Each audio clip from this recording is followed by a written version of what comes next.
Усім добрий вечір. У прямому етері телеканалу АТR Прайм. Я його ведучий Айдар Мождабаєв. І мене сьогодні свято подвійне. Тому що, по-перше, тривалий час не було у мене гостя в студії, і він з'явився. По-друге, це гість, на якого завжди чекаю, людина, яку дуже поважаю, інтелектуал і чесна людина.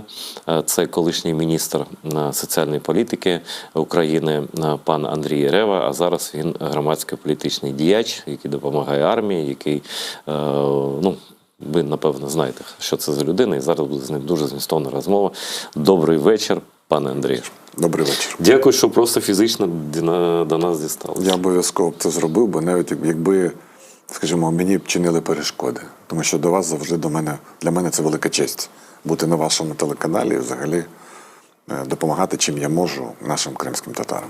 Свого часу, до речі, коли ви були міністром, тоді уряд телеканалу АТР допомагав трохи інакше, ніж так. Зараз. Да, зараз війна, не будемо про це. Але все це теж елементи війни, насправді, гібридної. Але я хотів би ось почати з того, що ви точно, як колишній урядовець, ви дивитеся на дії уряду, ви дивитеся на західну допомогу, в тому числі в вашому секторі. Соціальний сектор – це і населення, і демографія, і, я не знаю, соціальні виплати, пенсії, все решта. Так? Ось в якому стані зараз перебуває цей сегмент нашого суспільства і економіки, і на що чекати людям, тобто ми ж тут не популізмом займаємося, а займаємося тим, що насправді відбувається. Там і про податки, і про пенсії, і про замороження деяких виплат. І це, напевно, так війна. Ми ж не можемо ігнорувати цей факт. Абсолютно ми не можемо ігнорувати цей факт, але війна – це війна для всього суспільства. І якщо ми говоримо про те, що в першу чергу потрібно забезпечувати потреби армії, то все суспільство повинно напружитись, десь ужатися і всі ресурси, які є, направити на Збройні Сили України. Але що ми побачили в цьому році? Ми побачили дірку в бюджеті в 500 мільярдів гривень на Міністерство оборони. Причому публічно про це було заявлено уже в серпні місяці, коли раптом з'ясувалося, що нема грошей на виплати нашим військовослужбовцям.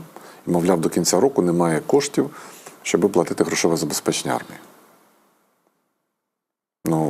Сказати, що у суспільства був шок, це значить нічого не сказати. Як можна планувати кошти, де не вистачає 500 мільярдів? А це наші кошти, я перепрошую? Чи це кошти партнерів? Це наші кошти. Проблема в тому, що потім, коли вони почали пояснювати, вони потім зрозуміли, що вони дали в штангу. Тому що розподіл обов'язків наступний. Все, що ми збираємо в економіці України, воно йде на Збройні Сили. Все, що ми отримуємо в бюджет, ми не маємо права витрачати на Збройні Сили. Тобто бюджетна допомога, тільки це на бюджетна соціалку, допомога, а ми за рахунок власних податків фінансуємо армію. І якщо немає 500 мільярдів, то куди ви їх діли? Можна помилитися, наприклад, на 5 мільярдів. Можна помилитися, я допускаю, 50. На 500 помилитися не можна. І знаючи, як взагалі формується бюджет, і неодноразово приймаючи в цьому участь, я знаю, що кожне міністерство робило бюджетний запит. Тобто воно рахувало, скільки йому потрібно грошей, подавало в Міністерство фінансів, йшла дискусія, потім комусь щось додавали, щось не додавали, балансували, і потім вже готувався проект державного бюджету. Дещо привідкрила завісу Роксолана Підласа. Вона сказала, що запит Міністерства оборони на 2024 рік був 32 трильйона гривень. Цифра абсолютно фантастична. А в кінцевому підсумку Міністерство оборони без оцього підвищення в 500 мільярдів запланували 1 600 000 000. В 20 разів менше. А що це таке? Перекладіть. Дивіться собі, Генеральний штаб каже, от у нас потреба в озброєнні, в боєприпасах, в обмундируванні, в харчуванні і так далі, і так далі, і так далі. Вся ця цифра нам для ведення війни потрібно 32 трильйони. Ясно, що Мінфін зразу... В принципі, це реалістична цифра загалом? Генерали завжди хочуть багато. Це нормально. Але коли вони почали формувати, то в результаті навіть 500 мільярдів ним не вистачило на грошове забезпечення. Ну, ви б сказали б чесно, ви знаєте, от у нас дирочка в бюджеті. Тобто ви готуєтеся, що потім ми протягом року десь будемо добирати. Ну, цього ніхто не сказав. Марченко сформував бюджет. Кабмін його перечитував. Перед тим, як подавати в Верховну Раду, значить, спеціалісти повинні були перевірити. Вони не могли не побачити дирки, якщо Марченко, наприклад, вирішив від цих сховати. Далі це потрапляє в бюджетний комітет. Роксолана Підласа повинна була його пройти вздовж і поперек. Вона теж не могла пропустити. Допускаємо, що всі обманули, всі закрили рот і дали на підпис президенту. І обманули його. І він підписав, не знаючи про те, що там дирка в 500 мільярдів. Але ця версія не проходить. Якщо ви подивитесь на прес-конференцію президента Зеленського 19 грудня, там було дуже цікавий такий пасаж, коли його спитали, що в нас з мобілізацією, він сказав, що я не впевнений, що нам потрібно 450-500 тисяч людей на наступний рік. І перечисляв причини, по яких, і в кінці він каже, до речі, про гроші. Нам треба 500 мільярдів. Звідки він цю цифру взяв? Йому цю цифру доповіли, що цих грошей нема. І він по Фрейду її просто в прямому ефірі. А що це за гра?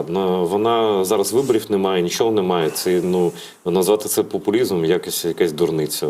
Чому? Це перекладання відповідальності з одного там чиновника на іншого? Я думаю, що в мене є пояснення цьому факту. Розумієте, вони ж дуже залежні від міжнародної фінансової допомоги. А є Міжнародний валютний фонд. І він каже їм параметри, виставляє, в яких параметрах повинен бути бюджет.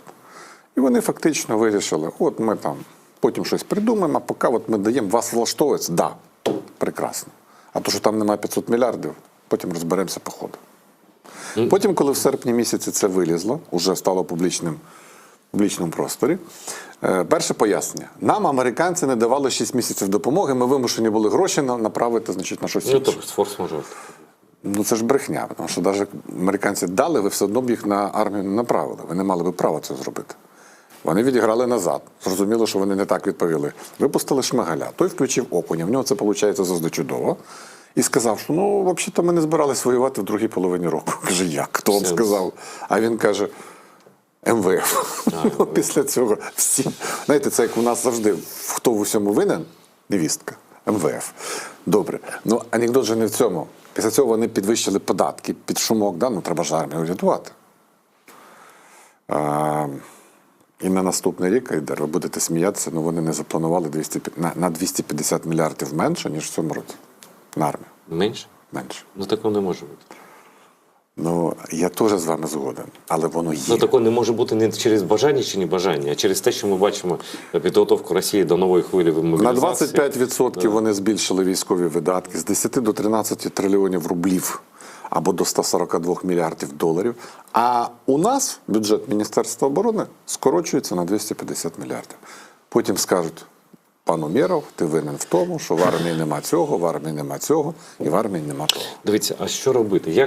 Я думаю, що деякі діячі у нас і в парламенті, і в уряді, і там десь ще, вони просто бояться казати правду людям, тому що не хочуть бути цапом від Буелом. Ось хтось має встати і сказати, так, ми маємо різко підвищити податки, так, ми воюємо. Британія 50% бюджету витрачала на оборону свою під час бомбардувань, під час війни з нацистською Німеччиною 50%. Я бачив 37% десь. Тобто це неможливо обійтися без цього. Президента Зеленського, де іноді порівнюють Черчилля. Так, в суспільному просторі підлабузники порівнюють Черчилля. Я хочу нагадати, що, напевно, біографію Черчилля він вивчив. Черчилля англійці терпіли рівно до закінчення війни. 6 років. Перші ж вибори, які відбулися після війни, в липні 45-го року, його просто... це ж природно. Я думаю, так завжди буває. Цікава реакція Черчилля. Коли йому доповіли, він в ванні був. Він накинув на себе халат і сказав, ми ж за це воювали. Ми ж за це воювали. Демократія передбачає змінність влади. Я би не назвав президента Зеленського Черчиллем. Тому що він думає більше не про те, як ми переможемо, і які непопулярні заходи треба вжити, а як зробити так, щоб мене не вигнали після війни. Тому він утримується від багатьох непопулярних речей і його оточення не хоче приносити йому дурних вістей. Тому що, як знаєте, в кожній монархії, якщо ти приніс дурну вість, то тебе можуть за неї... А як це може, пане Андрій, працювати зараз, коли є інтернет, і ми точно знаємо, що президент Зеленський, його оточення, вони сидять в Фейсбуках, в новинах. Що тут, перепрошую, можна не знати? Ну, Ви знаєте, Айдар,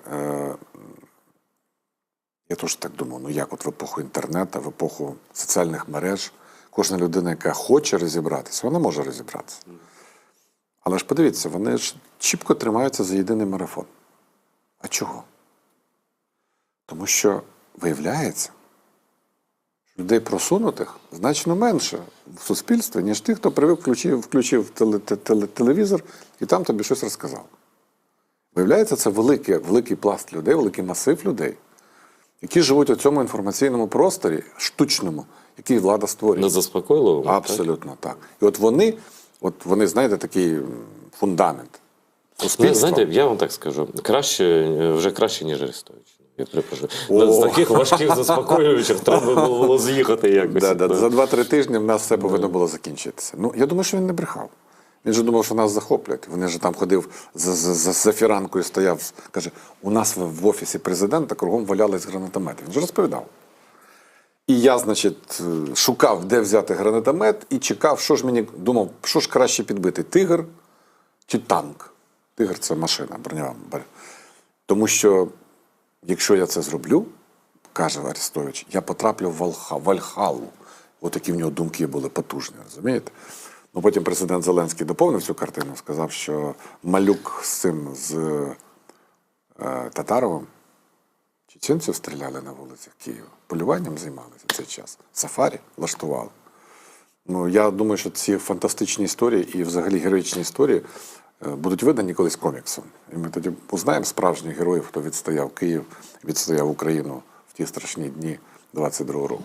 Так, ми знаємо таких героїв. Просто у нас на екрані дещо інше відбувається часто. І не лише в цьому випадку. Я, до речі, не схильний критикувати повністю цей марафон. Він має якусь користь. Там російськомовна версія, до речі, мені з Росії пишуть, що вони там дивляться наше телебачення, і воно до них якось доходить, трохи деморалізує. Але тут спірний дійсно момент щодо монополії на інформацію. Вона не є монополією, але, так скажемо, перевага віддається державна. Айдар, цьому. мінус 250 мільярдів по Міністерству оборони. Наслідуючи в умовах, коли ворог збільшує. Далі мінус 7 мільярдів по Міністерству ветеранів. Було 13, мінус 7 залишилось 6. На 54% скорочується фінансування Міністерства ветеранів. Думайтесь. На наступний рік. На 50 мільярдів скорочується фінансування Міністерства соцполітики. І паралельно збільшується фінансування всіх силових структур. Вперше в історії незалежної України бюджет Міністерства внутрішніх справ перевищує бюджет Мінсоцполітики. Ну, хіба це не треба? Вони ж теж військові. Ви сказали красиво. Вони теж військові. Ну так, якщо вони теж, то спочатку військові отримують додаткові гроші, а потім вже МВС. А у нас у військових забирають мінус 250, а поліції збільшують. Чому? Не знаю. А давайте з вами подумаємо. Значить, ворог військові видатки збільшує. Значить, він воювати збирається. Він не збирається миритися, правда? А якщо ми скорочуємо видатки, значить у нас що виходить? Воювати ми не збираємося, правда? Ну так, по логіці. Збираємося? Ну, оце ми з вами розуміємо, що війна буде тривати, а вони вважають, що ні. Ви серйозно так думаєте? Ну, якщо мінус 250 мільярдів, то як ви збираєтесь це робити? Значить, ви в цьому році збирались війну припинити, в наступному році ви теж не збираєтесь воювати, думаєте, шукаєте можливість, як тільки вийти з цієї ситуації. Далі ви розпускаєте армію, ви розпускаєте ветеранів і кажете, ідіть звідси всі, зброю здайте і до побачення. Ви на 3 роки заморожуєте соціальні стандарти в країні. Вдумайтесь, мінімальна пенсія сьогодні 2361 гривню, 50 євро в місяць. Якою вона буде через 3 роки при нинішньому рівні інфляції? Що робити 2 мільйонам пенсіонерів? Ще 2 мільйона пенсіонерів будуть отримати пенсію 3200. І тут ви закінчуєте війну, розпускаєте ветеранів, заморожуєте всі соціальні стандарти. Що люди роблять? Виходять на вулиці, вам треба фінансувати силовиків. І ви подивитесь на бюджет, всім підняли силовикам фінансування. Пане Андрію, звісно, тут є така певна логіка, поступово, покроково, але я не бачу жодного закінчення війни, і Путін нам нічого такого не пропонує. І це лише в фантастичних промовах Трампа таке може прозвучати. Знаєте, от ви Айдар, ви завжди дивитесь корінь справи. Ну, Ви маю ж такі розумієте, коли ви людям обіцяєте каву в Ялті влітку 23-го року, і що ви вийдете на кордони 91-го року, і публіка чекає. І у вас це не виходить. Вам же потрібно пояснити людям, чому так не вийшло. Значить, вам повинен хтось завадити це зробити. Харріс і Байден кажуть, ми вам будемо допомагати, отак, піпеточно, ну і далі, ви воюєте. А Трамп каже, я війну припиню. Угу. А що значить я припиню війну? Примусить нас... Ну він же не зможе примусити Росію, так? Да? Ну, звісно. Значить, він натисне на кого? На нас. 100%. Виходить наш президент і каже, я збирався воювати, ми вже бачите, він уже кордони 91-го року, але нам не дали. Ну, тут буде доля правди, насправді. Значить, на чому боці він повинен бути? На боці Камали Харріс чи на боці Трампа? Ну, я думаю, що все ж таки, я дивився цей візит, все ж таки він на боці Камали Харріс. Ні, він на боці Трампа. Давайте з вами розберемо. Я вам доведу. Ну, давайте вже просто. Скажіть, будь ласка, от зараз борються Камала Харріс і Трамп. Ми не беремо всі інші, так би мовити, аспекти, беремо аспект України. Тому що воно нас стосується більше. Яка позиція сторін по Україні? Камала Харріс, я буду стояти поруч з Україною, буду продовжувати політику Байдена. Так, відносно може і України. більше буде, скоріше. Трамп каже, я вважаю, що цю війну треба припиняти, це не наша війна. Ця війна Байдена стягує в Третю світову війну, яка закінчиться ядерною катастрофою. Так він каже. Ну, тобто, да, треба зупинитися, прийняти реальність, якби там, да. Угу. І в цей момент президент Зеленський везе план миру. План перемоги. Да, план перемоги, я забув. То формула миру була. Формула. У нас же кожен квартал міняється формула. Тому квартальний план він привіз. І що в цьому плані? Нам же не повідомили. Но західна преса почала видавати в ефір пункти цього плану.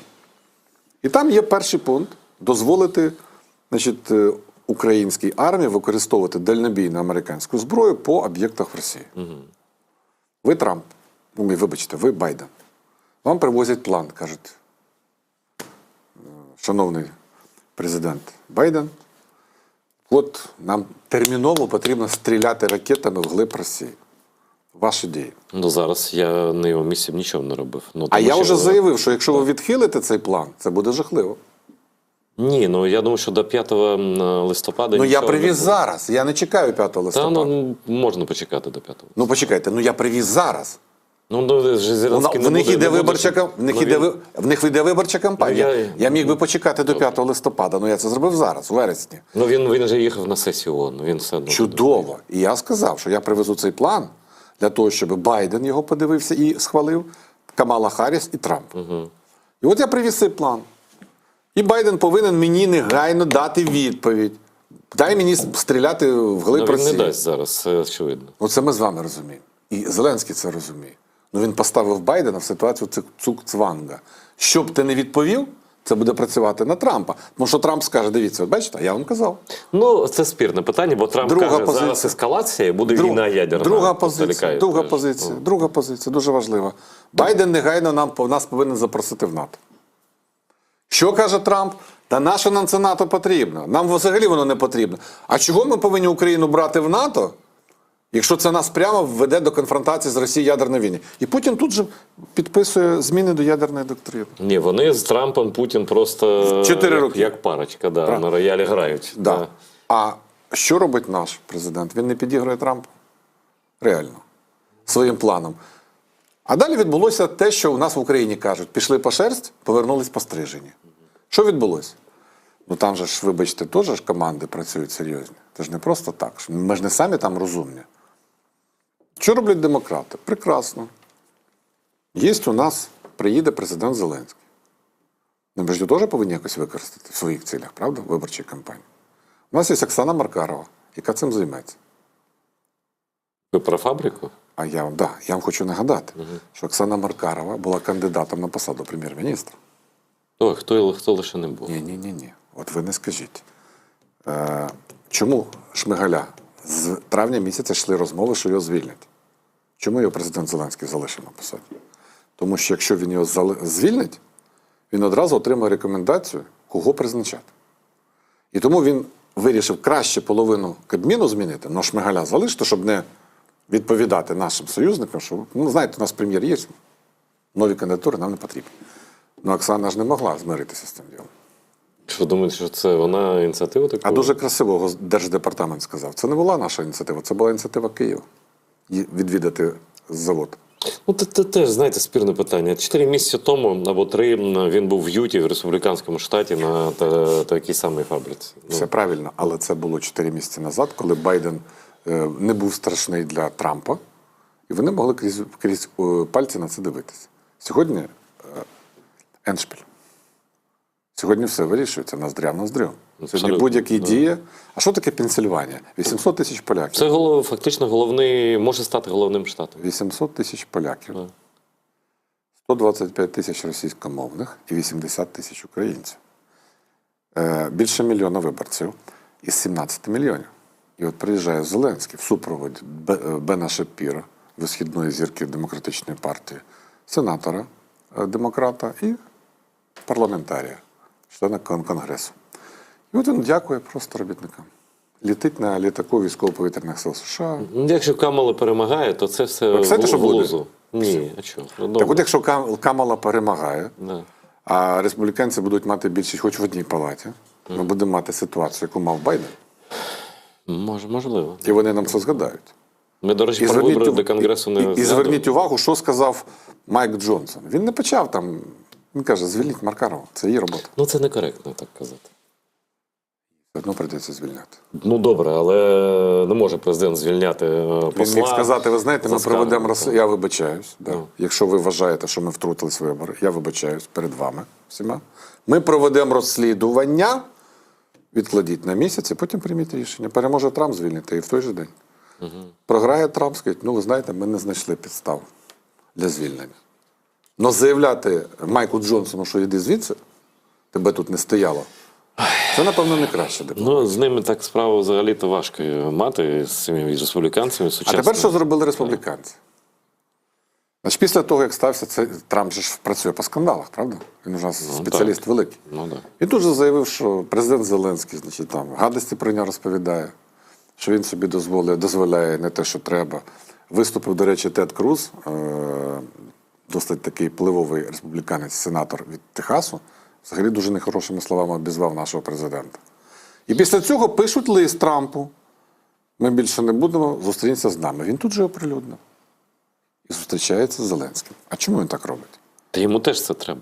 Звісно. Трампу Тому що це треба. 70% американців проти Росії. Проти Росії і за Україну. І він не міг проігнорувати. Ну він не говорить про план перемоги. Виходить Зеленський після цього і на Fox News дає інтерв'ю і каже, мені Трамп сказав, що він за Україну. Трамп цього не казав. Можливо, він йому щось сказав. Так? Ну, Трамп публічно не каже, бо він абсолютно друг Путіна. Ну, він не може. Ну, за нього це сказав Зеленський. Тобто, ну, він йому особисто сказав. Може, а може не сказав. Може, той просто так неправильно його зрозумів. Але я до чого? Його використали демократи, його візит, і використав Трамп. Ну, тоді в результаті він повернувся він повернувся в Україну, і його ж мета була яка? Презентувати план перемоги. Ну так він не посварився зрештою із Трампом і з Гарріс.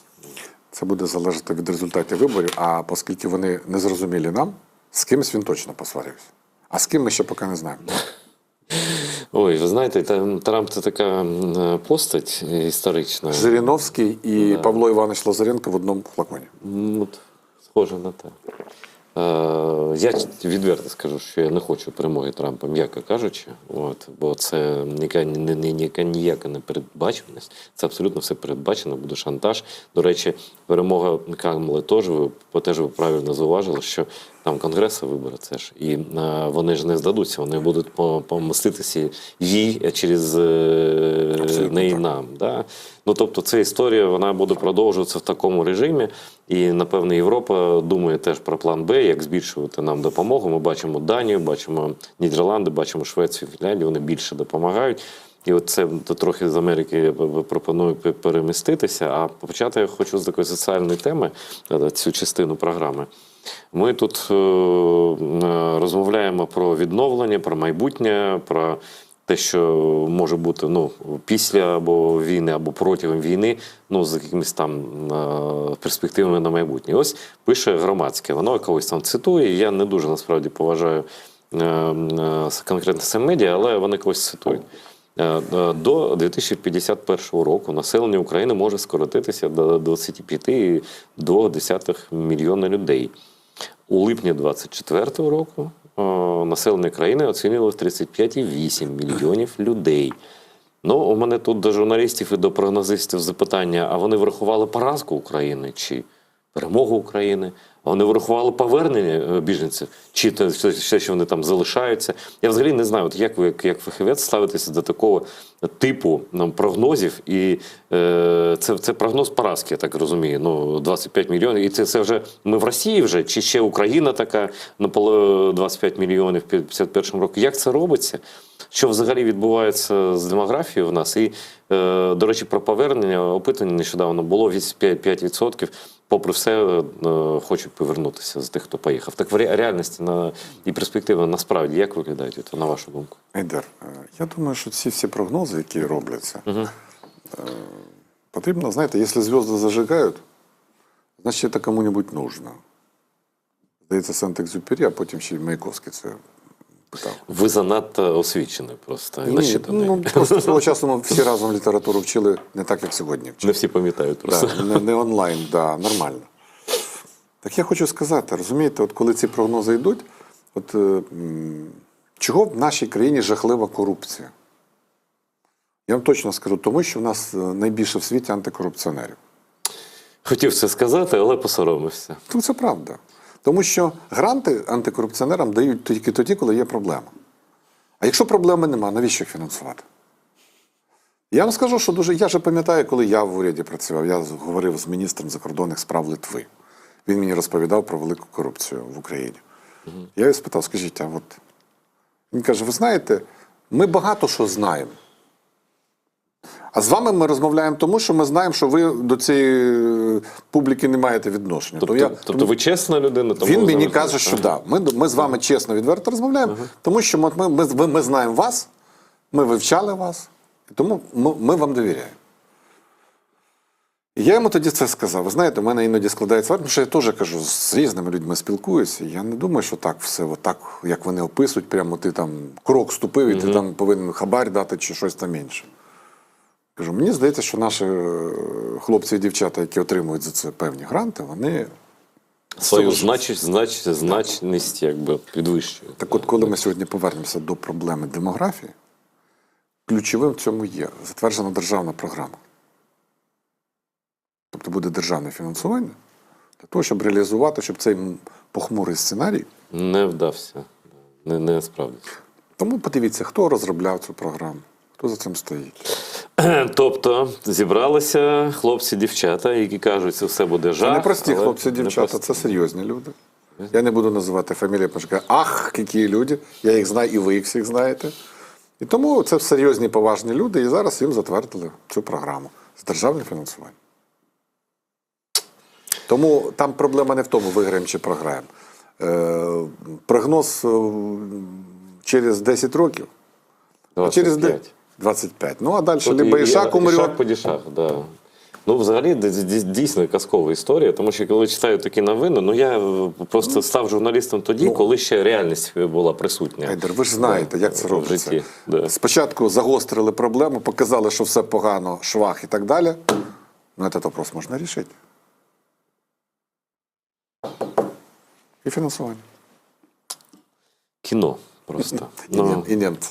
А давайте тепер правду. От що відбувається з демографією, що відбувається з майбутнім поверненням вже зараз. Деякі країни Європи, вони трохи попустилися, або там можна по-різному ставитися, коли там угорський уряд, там, м'яко кажучи, не дружній, але тут єдиний раз я з ними погодився, коли вони цей натовп людей через кордон з Закарпатської області, де нічого не відбувається. Вони кажуть, знаєте, досить, ну, якби нам вистачить. Да, ну, бо, в принципі, вони заслуговують на будь-що, це угорський уряд.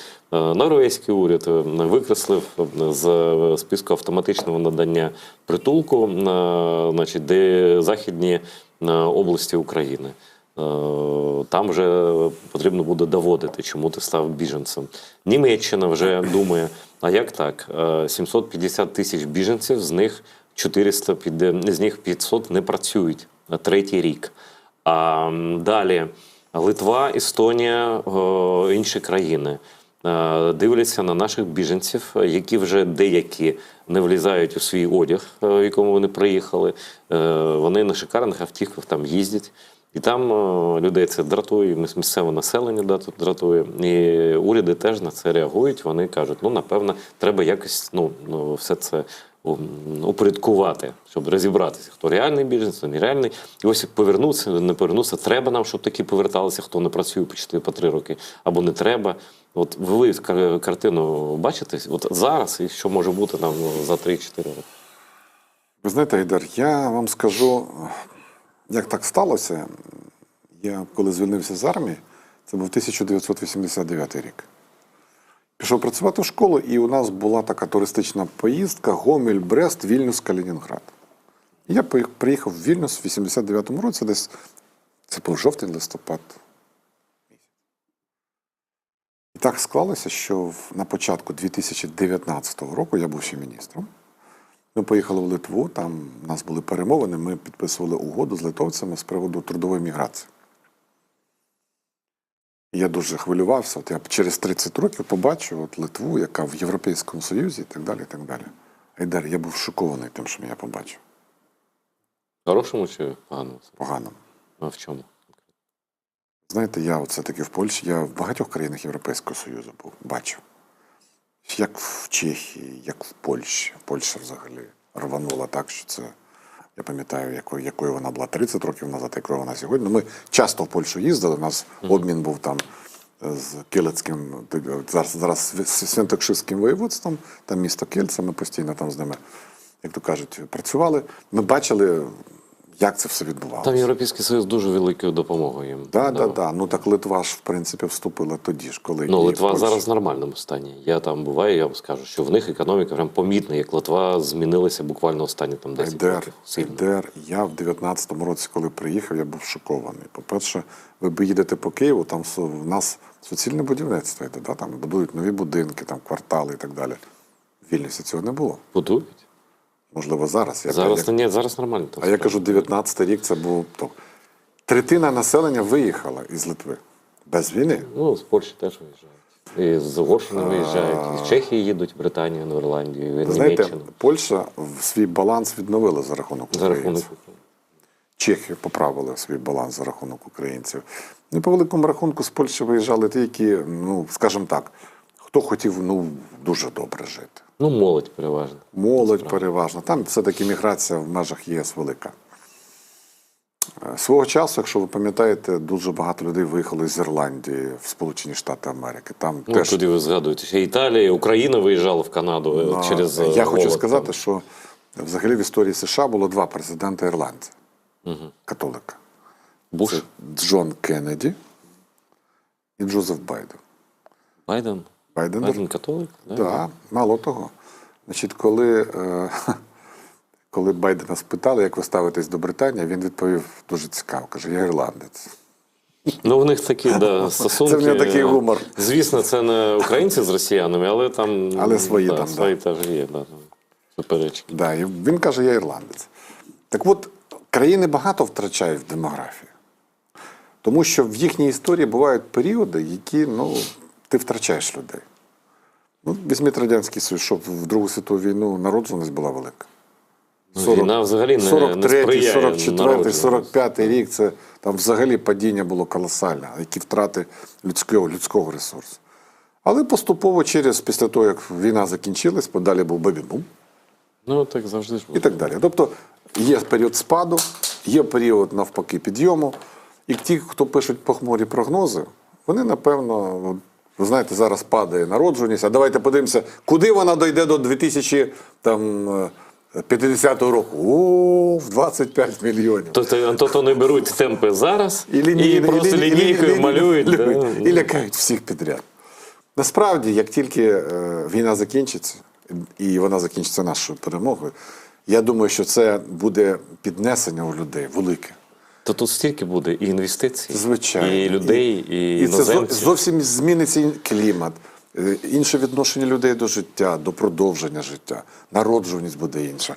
І тому говорити про такі похмурі прогнози, ну це дійсно треба бути або зацікавленою людиною, що нам треба негайно щось робити і дайте грошей, або повним песимістом, що все у нас погано і нас чекає повний крах. А ось я не можу зрозуміти, хто ви.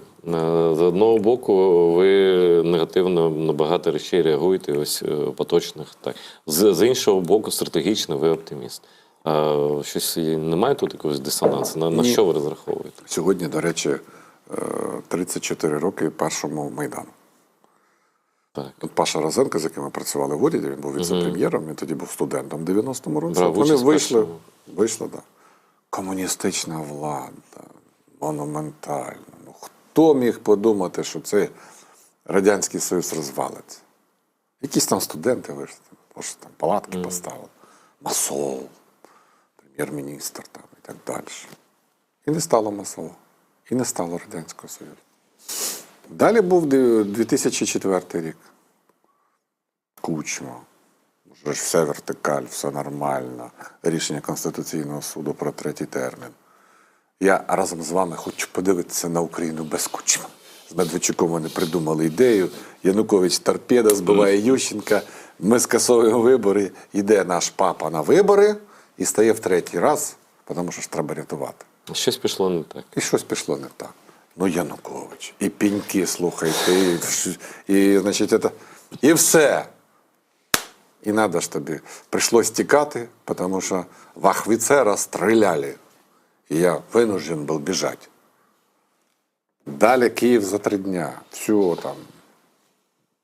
Зливайте воду, там, вже всі посольства уїхали, все, вас нема. І воно якось знову ж пішло щось не так. Тому, коли ми сьогодні бачимо похмуру ситуацію сьогодні, ми повинні розуміти, що українці не росіяни. І от в той момент, коли вже прижме, вони знайдуть спосіб ситуацію змінити на краще. І якщо хтось сьогодні думає, що він навічно усівся на Банковій чи на Грушевського, це велика помилка. Ну, це помилка, але ж ми теж не можемо зараз говорити про там, знесення влади, про якісь там майдани. Це ж, Айдер, я вважаю, що ми взагалі, от українці, якщо ви звернули увагу, намагалися все-таки легітимно діяти. Януковича звільнила Верховна Рада. Він втік сам, між іншим, його ніхто там не виганяв. Але Верховна Рада прийняла рішення. Раз ти втік, законно, формальні ознаки закону є тут. Верховний суд прийняв рішення, 3-й тур виборів був.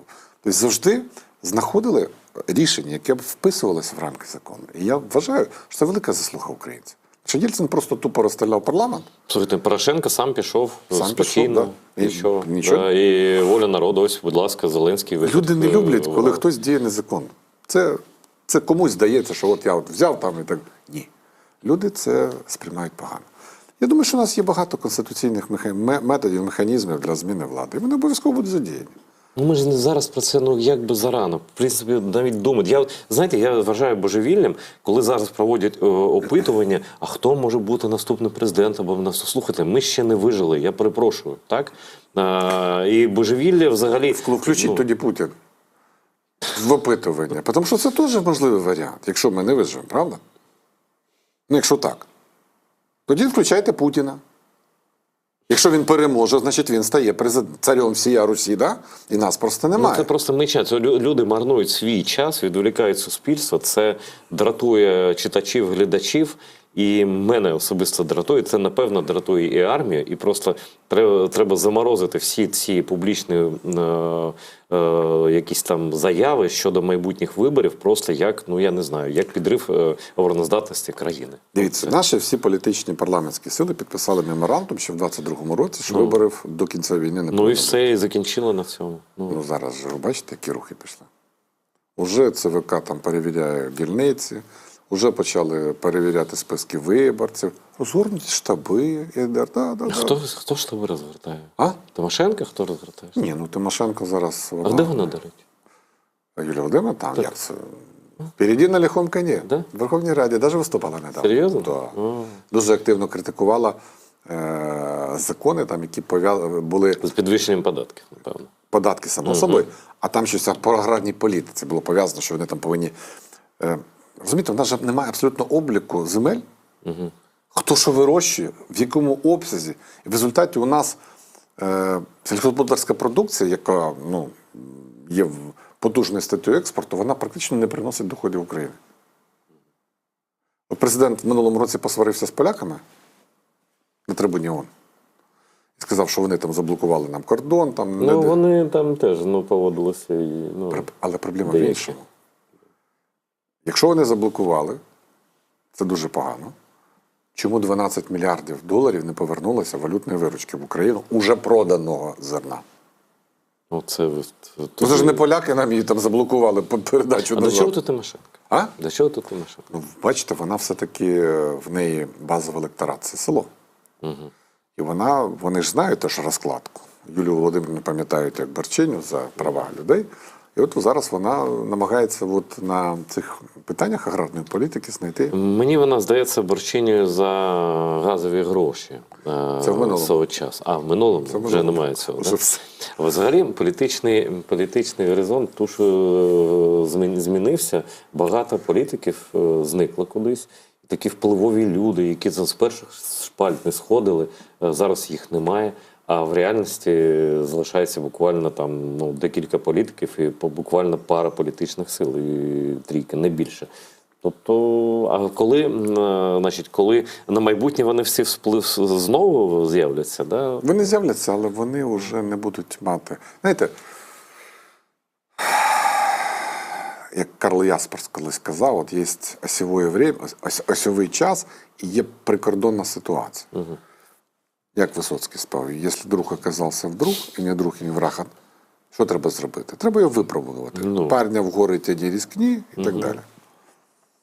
От часто так буває, живе з тобою поруч людина, там, дивишся, ходить, начебто нормально і так далі, і так далі. Нічим таким не виділяється. А почалась війна, і він там став героєм. Так. І навпаки. Такий качок ходив, такий здоровий. А потім тільки раз дивишся, а він втік. Він у Німеччині. В Німеччині втік і там каже, я там... У нас таких прикладів Правда? є. Да. І ось Ренур Ислямов, командир батальйону 48-го, він завжди мені казав, що якщо людина виглядає як суперхіро, то там Не все так просто, да? Да, зазвичай не супер. Да. І от тут так само війна. Коли було все мирно і так далі, ти там красувався на трибуні там, і так далі, і так далі, і так далі, а потім сталася війна. І вона показала, хто є хто. Хтось утік, хтось навпаки. Хтось поїхав в Об'єднані Арабські Емірати, там, піднімати місцеву публіку для захисту України. Хтось там ще в батальйон Монако записався. Хтось там на Вашингтонському напрямку окоп тримає. Багато хто. І от ця війна, вона...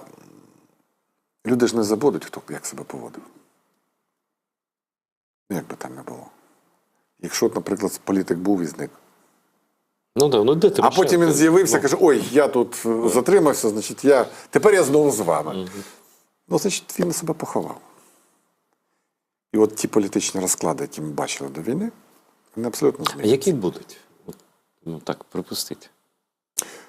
Військові, яку роль будуть грати військові? Тому що я хочу, щоб вони грали вагому роль, але щоб ця роль не була як роль героїв, коли їх використовували в партіях. Реєстрові герої. От якось. В принципі, це принцип Ізраїля. Там ти не можеш Стати зайняти ніким. жодної державної посади, якщо ти не служив в армії, якщо ти, не дай Боже, переховувався під час загальної мобілізації. Там же ж нема бусиків, нема ТЦК, ніхто нікому повістки не розсилає. Оголосили, і всі резервісти прийшли. СМС приходить, командир телефонує. Вони Він зброю знають свій взяв, підрозділ. він зброю взяв, вийшов, пішов. І жінки в тому числі, Да. чоловіки, питань нема. Там не можна ухилитися від цього обов'язку. У нас же починаються ці качелі. Там, той пішов, той не пішов, того піймали, той відкупився, той втік. Росіяни на цьому грають теж Я деморалізуючи. думаю, що коли в наше них гроші суспільство. закінчаться, вони тим самим займуться. А це найближчим часом ми будемо бачити їхню бусифікацію не менше, ніж в Україні. До речі, ви пам'ятаєте, як в Донецьку, Луганську їх ловили в перші місяці війни? Там теж ж показували ці картинки. Ну, до речі, само слово бусифікація, я певен, придумали на Росії, і нам його Ми можемо його сюди. забути, назвати інакше, але суть явища, ми ж розуміємо з вами, що Ну, це зараз таке. такого немає. Зараз подивіться новини, немає бусифікації. в новинах. Тому що вона зникла з... Тому що порядок запровадили, резерв плюс, реєстрацію і все. Це було зробити треба у квітні 22-го року, Ви і абсолютно жодних праві. проблем би не було. Ви Такого абсолютно праві. типу. Але проблема ж в чому? Мобілізація – це взагалі чия відповідальність? Ну, я не знаю, Міноборони, уряду. Бачите?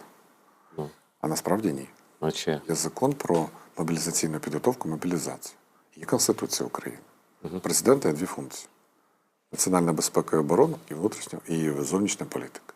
Тобто це волею лише президента можна В було вирішити. законі про мобілізацію, мобілізаційну підготовку він визначений як головна фігура цього процесу. Скажіть, будь ласка, у нас є вертикаль влади. У нас є президент, Кабінет міністрів, в який, я чому кажу вертикаль?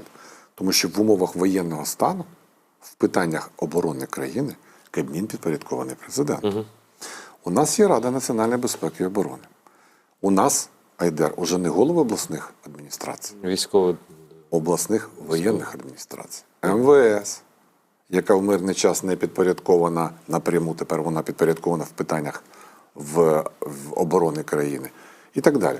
Донизу, включаючи навіть керівників органів місцевого самоврядування. Скажіть, будь ласка, ви президент України. Вам потрібно провести мобілізацію. Генеральний штаб вам каже, нам в цьому місяці потрібна така-то кількість людей. Ви можете зібрати Раду національної безпеки і оборони? Із всіх голів обласних адміністрацій туди викликати. І розписати. Вінницька область така-то цифра, Волинська така-то. Ну, план на роки вперед. Ну, давайте на місяць. Ну, так на місце не працює. Довели. Приїжджає голова обласної воєнної адміністрації і збирає сільських голів, селищних, міських. Головне управління поліції в області, прокуратуру, СБУ і військових. І ставляться задачі. В кінці місяця підводяться підсумки в Києві. Хто не виконав план, попередження про службову невідповідність. Якщо на наступний місяць вони не виправляться, вони звільнені. Що зараз відбулося? Кинули все на військових. Вам треба людей? Ловіть. І от поставте себе на місце ТЦК. Я був у ТЦК, я тричі проходив ВЛК, я знаю Ви цих абсолютно- людей, і вони відповідальні, більшість людей там прекрасні, От і я говорив, воювали, не буду і називати, чесні люди. не буду називати місто, регіон, щоб не підставляти. От говорю я з начальником ТЦК. Він мені каже, дивіться, я в минулому місяці видав 1200 повісток. Це було ще до закону. До закону. Прийшло 20 людей. Прийшло 200 з копійками. Значить, із цих, хто прийшли, 49 пройшли через комісію і 13 направлені. Ну, в нуль. полі. Фактично результати, підсумки нульові. Суть в чому? Я ж, каже, 1000 передав людей в поліцію. Тобто ми їм видали повістки. Ну, Вони не з'явились. Із цих 1000, які ми передали, поліція знайшла 83 чоловік. Та вони взагалі не хочуть цим займатися. Я, каже, Не дзвоню хотіли. начальнику поліції, кажу, послухай, ми цих людей бачили, ми їм виписали повістки. Вони існують. Вони живі, здорові. Чому? Це не наша справа. Поліція, міністр же казав, що це не наша справа. Скажіть, будь що ми ласка, хочемо це. секундочку. Може вплинути на нього міністр оборони, Ну, тут на поліцію? потрібна координація. Якби, З чого боку? Ну, з боку головнокомандуючого Верховного, напевно. І нема.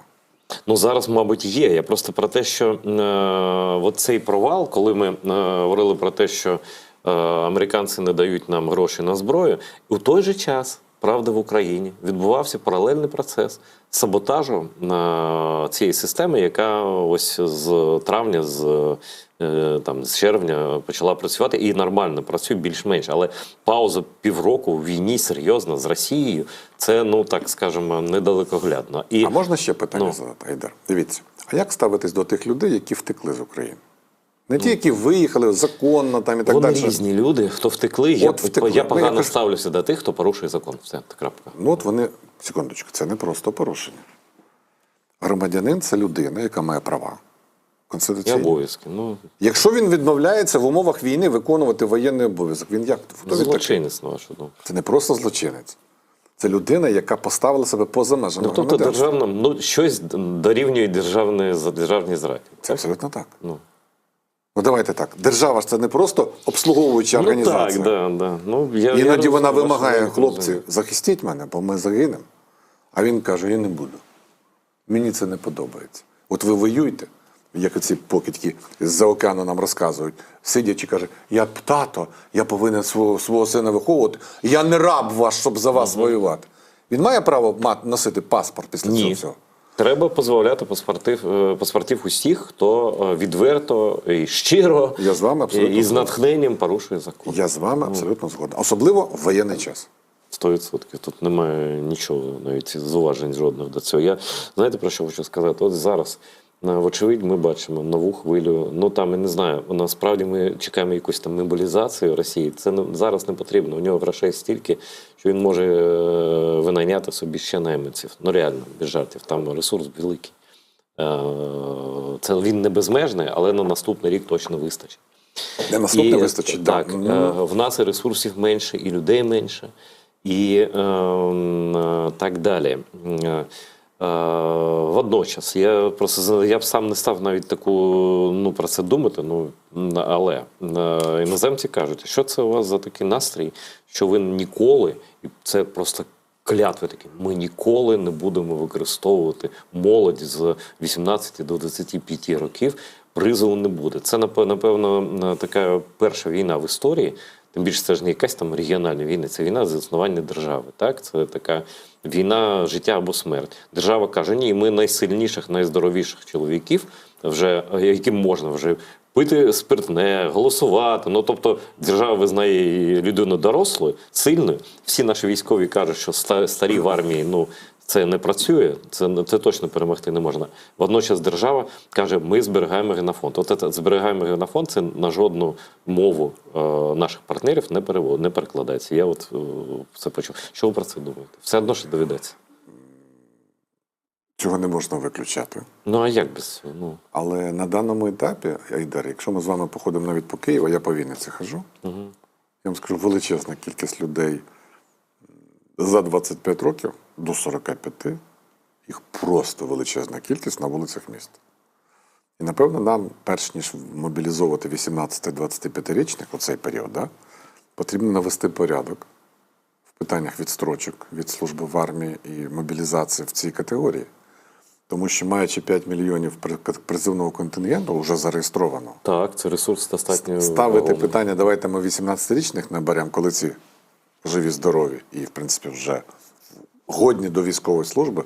Напевно, тут питання потрібно поставити і про систему відстрочок, яка у нас є. Ви ж знаєте, скільки у нас сьогодні наукових аспірантів з'явилось останнім часом? Бум науковий. Бум просто, не знаю.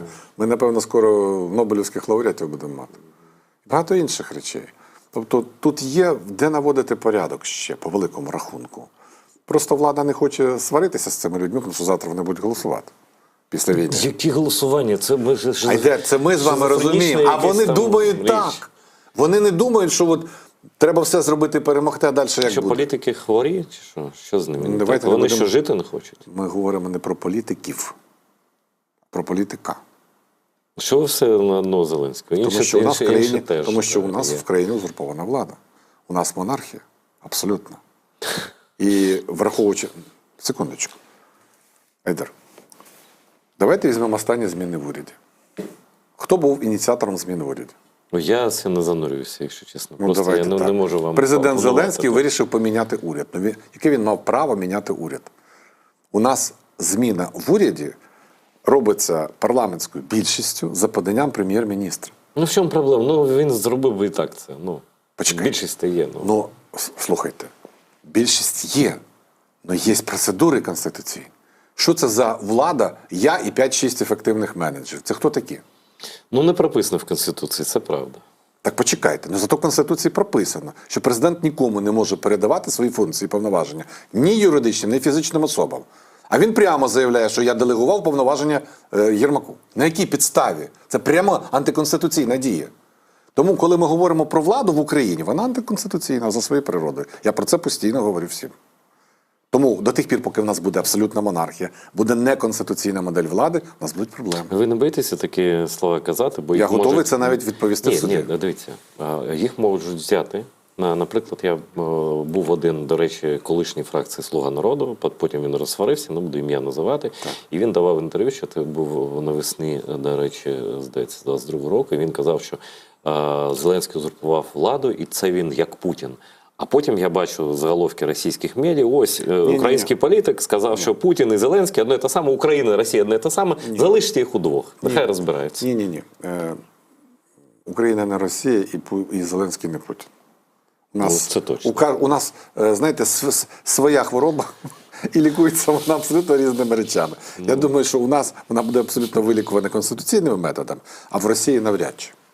Там без силового варіанту, Я думаю, що або без табакерки нічого Зеленський не так обійдеться. само піде, коли програє, колись він програє, якщо піде на вибори, все одно колись програє, він піде так само, як Порошенко, я думаю. А я не впевнений.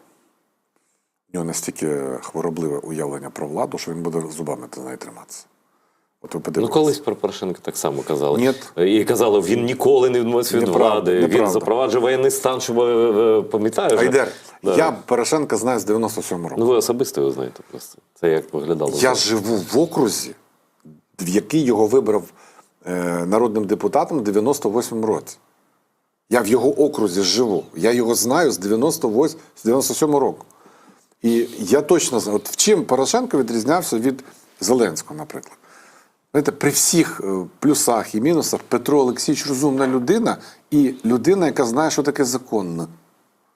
От чому вони його там всі ловлять, там, справи там порушують, а нічого пред'явити не можуть. Тому що він прекрасно розбирається в законодавстві. Він нічого не підпише незаконного чи щось іншого. І от уміння розуміти, що можна, чого не можна, цього в нього є. А подивіться, що робиться. Ви подивіться, тут мені нельзя, но очень хочеться, я підписую указ. Буде так. Ну так це не робиться. Я думаю, що головною гарантією того, що нас не буде, як на Росії, це, в принципі, український народ. Звичайно, я тут з вами І згоден. він може закохатися в одного політика, в іншого політика, перекохатися. Ми не раби, ми не вірні, ми не піддані, щоб там за кимось йти там в могилу, як росіяни. Все ж таки. У нас залишається 2, насправді, хвилини. І скажіть, може, про щось я забув запитати, щось важливе за майбутнє, за сьогодення. Я хочу сказати, що, дорогі українці, дорогі громадяни України, найтемніша ніч перед світанком. І незважаючи на те, що наша армія сьогодні веде страшні бої на Донбасі, і під тиском переважаючих сил ворога вона змушена відступати. Але я вам скажу, те, що вже зробили наші герої на сході України, це вже буде золотими літерами вписано не тільки в історію України, в світову історію. Україна виявилася єдиною країною в світі, яка не злякалась другої армії світу і такого абсолютно всемогутнього Путіна. І що б там хто не казав, і як би складно не було, але ми з вами народилися і як країна, і як нація. Наша задача – зберегти оцю єдність, зберегти усвідомлення того, що у нас спільна доля.